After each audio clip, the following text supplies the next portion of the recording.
Hello, and welcome to another Rambling review from Adventures in TV Land. For today's Rambling review, we're going to talk briefly about John Wick, Chapter 4. Now, John Wick was a surprise hit of 2014. It revitalized the career of Keanu Reeves, and it kind of revitalized the small, action-based movie. Hadn't seen very many of those before, and it did very, very well, John Wick did. And every sequel, the second sequel and the third sequel, they've all made more money. Done very well for the studio as well. John Wick Chapter 4, it may not be the conclusion to the entire John Wick story, but it brings this part of it to a close. And so we find John Wick, he has been in training, living in the underground. He's setting out to get revenge on the high table and trying to find a way where he can win his freedom back. The movie, it moves around from a lot of different places worldwide. The high table, it sends one of their members,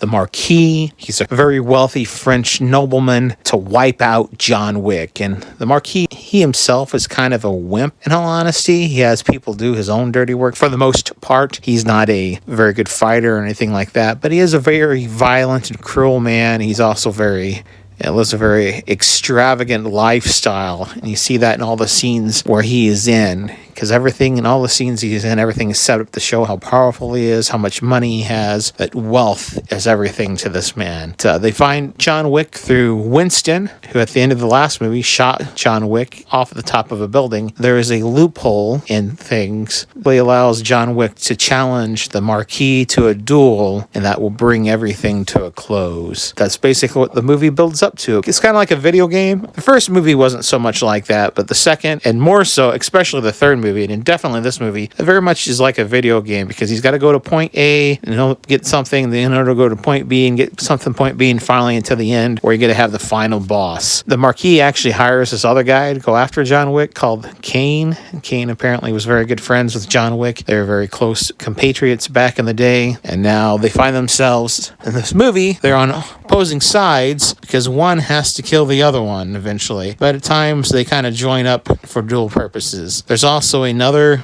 character in this movie who I'm not for sure why he's there, except to kind of add some closure to bring things through. His name's Nobody. He's another hired assassin. He becomes kind of a frenemy of John Wick as well. And Mr. Nobody has a dog that looks very similar to Dog in the first movie. So I think that's the reason he is in here. Overall, I really like John Wick Chapter 4. While I did enjoy it, I think the movie in some aspects, it's a little too big. The first movie and most of the second movie, I mean, John Wick, everything's very grounded, very realistic. John Wick, he gets injured. You can tell as those movies progress, when he gets beat up and shot and different things like that, he is actually injured, and it takes its toll on him. Third movie, not so much. In this movie, it's like he's a superhero almost. And not just him, but all the characters. I mean, he gets hit by a car like 3 times in this movie, and it doesn't really affect him. He gets thrown off of basically be the equivalent of a 2-story building, concrete building, and hits a barricade on the way down, and he still gets up. He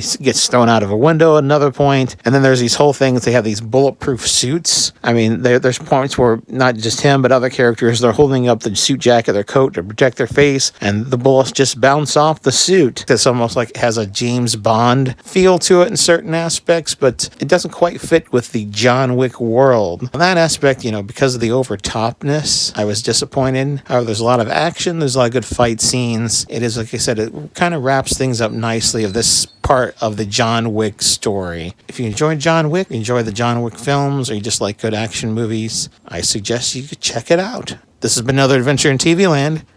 Thank you for watching. Until next time, that's a wrap.